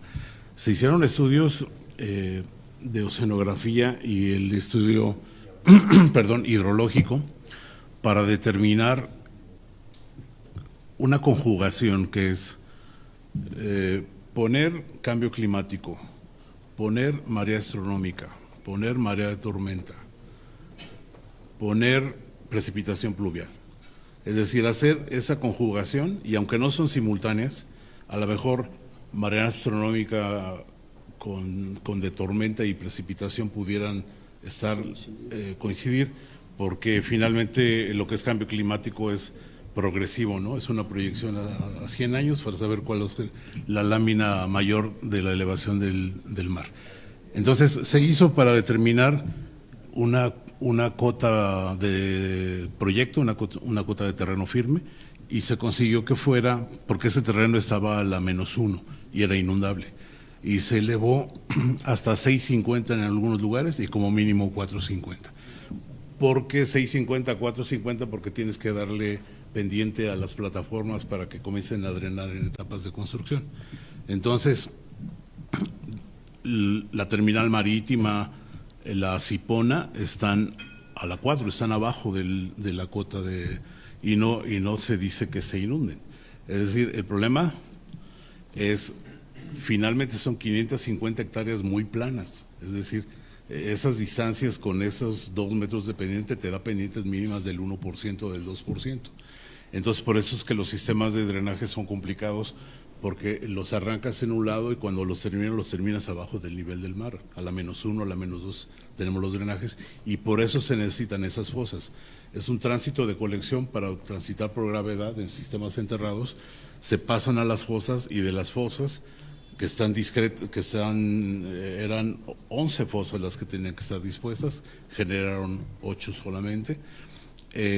De ahí se hace con un sistema de bombeo la concentración a estas fosas grandes que hizo Pimoza. Esas son las previas al tratamiento de efluentes. Entonces, funcionan perfectamente para lo que fueron previstas, no tienen tema, no tienen fuga, no tienen malformaciones, no tienen comportamientos indeseables, y el problema básicamente es de operación. Y es de operación, y digo, por fortuna ya no trabajo para Petróleos Mexicanos, en el sentido de que no me genera un compromiso, pero la realidad es esa. Acabo de decir algo, tienen 8 metros de profundidad, pero el nivel de arrastre, si está en la -2, tiene nada más como 3 metros de capacidad, lo que yo llamo capacidad neta. La capacidad total te da esos 60,000 metros cúbicos, pero cuando tú ya rebasas el nivel de arrastre y lo comienzas a dejar crecer, estás por vasos comunicantes invadiendo toda la red que tienes ahí. Entonces el problema es que las fosas han estado 50 centímetros abajo del nivel tope de la fosa y pretenden que van a poderla vaciar con su sistema de bombeo, y que la precipitación que llegue te va a comer en unos 15 minutos porque la va a saturar y la va a voltear. Entonces esas aguas aceitosas no son otra cosa más que un descontrol, porque esas fosas tienen una condición, deben de estar regularmente vacías. Es decir, planear tu trabajo operativo para mantenerlas vacías, inspeccionarlas bien, mandarlas al tratamiento, las que merecen al tratamiento, las pluviales se mandan al emisor, y no había problema, estás con capacidad para cuando te venga una precipitación importante, tengas esa capacidad de reacción para echar a andar tus bombeos. ¿Influyen algo las mareas, ingeniero? No, yo lo digo porque no es agua que venga del exterior hacia tu sistema. Bueno, de lluvia. Es agua es decir, la responsabilidad de cualquier instancia como una instalación petrolera es controlar tus aguas al interior. Justamente había un problema de la manifestación de impacto ambiental que decía, tú vas a poner una plataforma y eso va a hacer que se inunde Paraíso. Y yo les decía, la contribución de la refinería no es para que se inunde Paraíso, porque les voy a quitar 550 hectáreas de aportación pluvial, porque cuando llueva yo tengo que administrar el agua, lo tengo que meter a mis fosas captadoras, bueno, a mis registros captadores, al sistema, administrarla y disponerla con la calidad que debe de ser. Entonces, el problema más bien es que Paraíso ya se inundaba antes de que esa refinería se planeara, ¿no? Entonces, el problema no es agua que venga de afuera, que la marea, porque está considerada marea de tormenta, marea astronómica, cambio climático y precipitación pluvial. Y la precipitación es corta. De hecho, los registros que yo he tenido de los eventos no llegan a la intensidad de diseño. Es decir, no es un problema de que haya rebasado, porque te puede rebasar el diseño. Tú haces para un periodo de retorno de 400 años o de 200 años según lo que establezcas para drenajes. Drenajes industriales son como de 10 años, pero nosotros los establecimos a un periodo más alto, por eso tenemos telescopias interesantes de los drenajes. Acabamos con un 83 para llegar a una fosa, y un 83 ya es con lo que sale algún colector de la Ciudad de México, ¿no? Muchas gracias, ingeniero. Adelante. Muchas gracias, Regina, por la coordinación. Le pediría al doctor Andrés Moreno que nos dé sus comentarios, que seguramente se dan con mucho conocimiento. Bueno, primero quiero felicitarlos porque han hecho una obra muy complicada y con resultados muy buenos. Y sí me gustaría que me explicaran dos cosas que no me quedaron muy claras. Una, los suelos que hay en la refinería, ¿cuáles son? Para empezar, uno. Y dos, el sitio tiene un problema muy grave que es el cambio del nivel freático. El nivel freático puede cambiar y eso es lo que hace tan complicado la construcción de la refinería allí. Y eso influye muchísimo, tanto que influye que hizo que las fosas estas tuvieran unas grandes pilas para trabajar a tensión, ¿no? Entonces, si nos quisieras explicar mejor, porque es muy complicado entender eso, si así nomás de entrada, ¿no? Sí. Lo intentaría porque finalmente uno es parte o a lo mejor lideras un equipo donde hay talentos interesantes en gente que conoce más de mecánica de suelos, gente que conoce más de estructuras, gente que conoce más de planificación, que conoce más de obras portuarias, porque pues se hicieron todo ese tipo de trabajos. Oye, pero además, el río puede subir también muchísimo, más arriba que justamente por esa condición de frontera de ese terreno que está pegado al río seco que bordea y un poco hacia el mar, es que puedes tener el río a nivel del mar más o menos el mar vamos a decir en un nivel cero, como nivel medio del mar, y el río lo puedes traer a medio metro, a 60 centímetros, y en el terreno podríamos tener hasta una cota de 1.20, de 1.10 o 1.20 sobre el nivel medio del mar.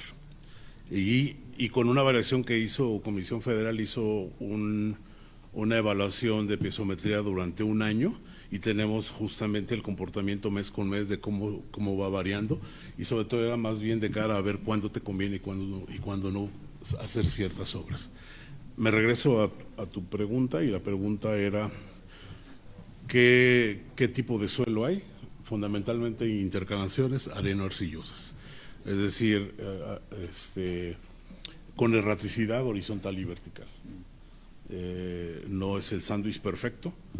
Los espesores pueden variar de un lugar a otro. Hay lugares donde francamente no hay arenas y hay arcillas y después abajo las arenas, o la mayor parte, como el 80%, primero comienzan con arenas en depósitos de 6 o 8 metros, intercalaciones de 2 o 3 metros de arcillas, arenas, etcétera. Y las dos fosas más o menos eran homogéneas. Sí, homogéneas, y casi son como 8 metros de arena, casi el problema fue con arenas ahí, por la localización exacta. Pero hay plantas que comenzaron con arcillas y de alguna manera el hecho de removerlas implicaba una condición muy complicada, que es un volumen gigante. Entonces tuvimos que hacer el otro mejoramiento masivo, que fue puentear la carga para que no tuviera deformación, pues con inclusiones rígidas, es decir, bajar la carga. Sobre todo mucho trabajo que hizo Techin fue con inclusiones rígidas, como otro método de mejoramiento masivo. Esa intercalación, pues tienes el tema de que las arcillas se te tiran y se te cuelgan, aunque las arenas se den capacidad portante. Fue el juego de andar haciendo ese diseño que considerara esas condiciones, y lo que definitivamente fue esa gran refinería tiene más de 50, 60 mil pilas. Es decir, el problema es que la restricción de los asentamientos diferenciales es muy rígida. No puedes tener más de 1 pulgada de diferencia entre el rack de integración que lleva tubería contra los equipos, porque entonces haces trabajar a la tubería y la revientas, ¿no? Entonces por eso fundamentalmente casi todo se fue a un apoyo a 25 metros aproximadamente, 25, 27, en las arenas. Esa es la composición, y el tema de cómo trabajar y cómo lidiar, pues a todos los equipos de ingeniería les dimos la mayor información, que fueron una exploración interesante de Comisión Federal, todo el historial de piezometría, y ir supervisando de alguna manera con todas las compañías que fueran teniendo esos preceptos bien estudiados para poder entrarle.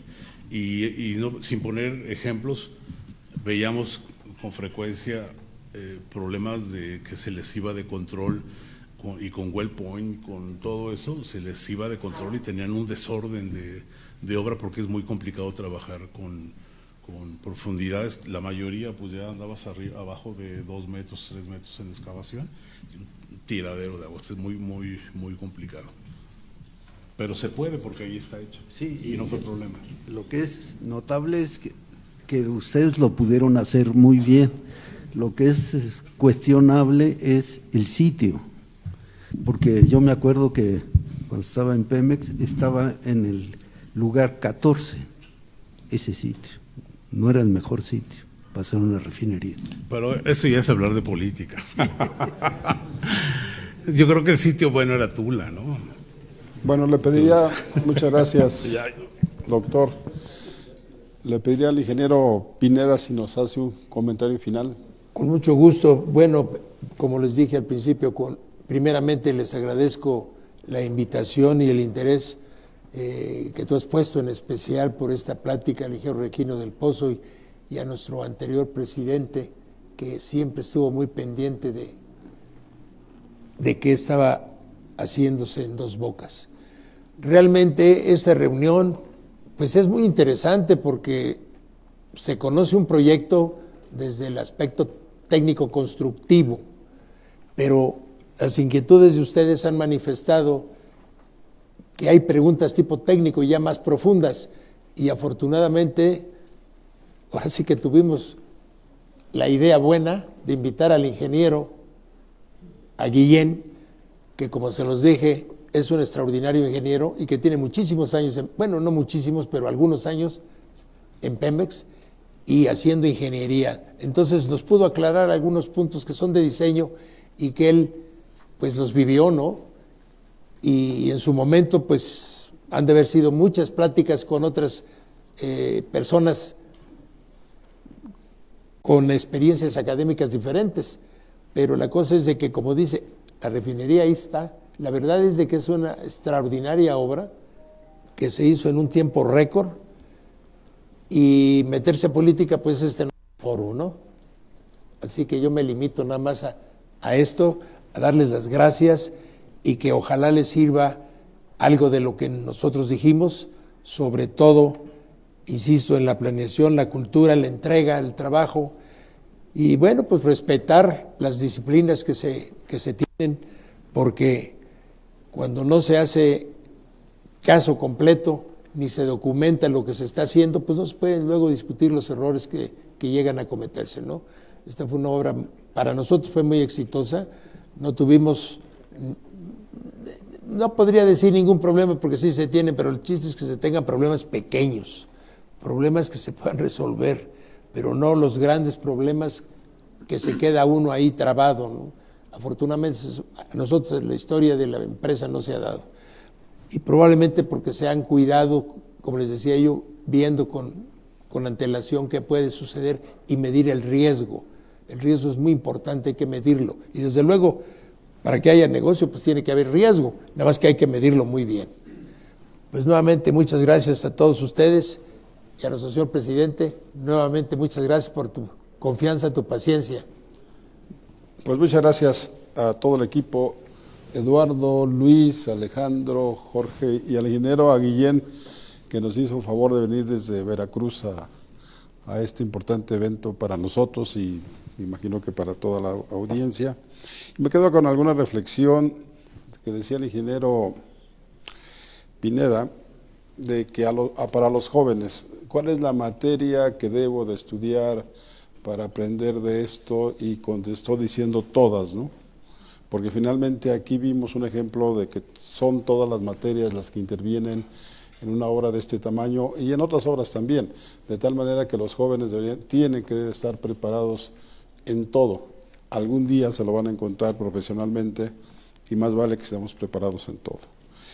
Y la cultura de la seguridad que tanto se ha mencionado durante la presentación y que tanto le he oído y reconocido a la empresa Pimosa, en el sentido de que la seguridad es fundamental en cualquier infraestructura que tenga que hacer la ingeniería civil. Felicidades de nuevo y muchas gracias por estar aquí.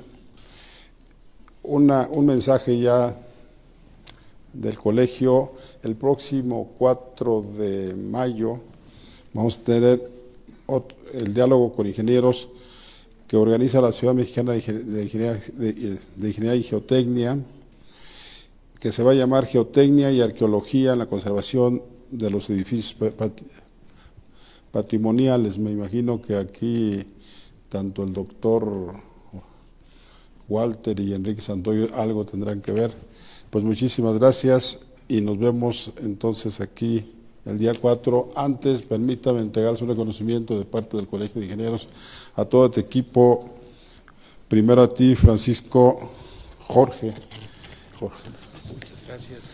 Un reconocimiento que dice: el Colegio de Ingenieros Civiles de México reconoce al ingeniero Jorge Francisco Pineda Arenas por la presentación de la conferencia Retos, Logística y Ejecución de Cimentaciones Profundas y Colados Masivos durante la sesión denominada Diálogo con Ingenieros, realizada el día 28 de abril del 2026 en la sede de este colegio en la Ciudad de México.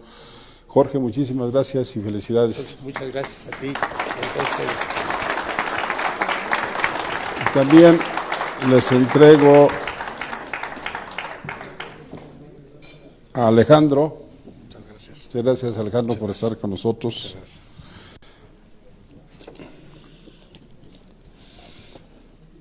A Luis Enrique Castro, me imagino, porque Sí, aquí Castro. todo tiene doble nombre en la empresa, por lo que veo también. Muchas gracias. Felicidades. Gracias.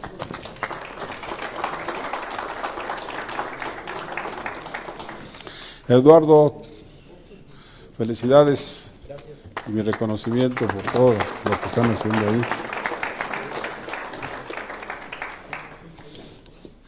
Y a Javier Aguillén, que vino desde Veracruz a platicar con nosotros. Muchísimas gracias. Gracias.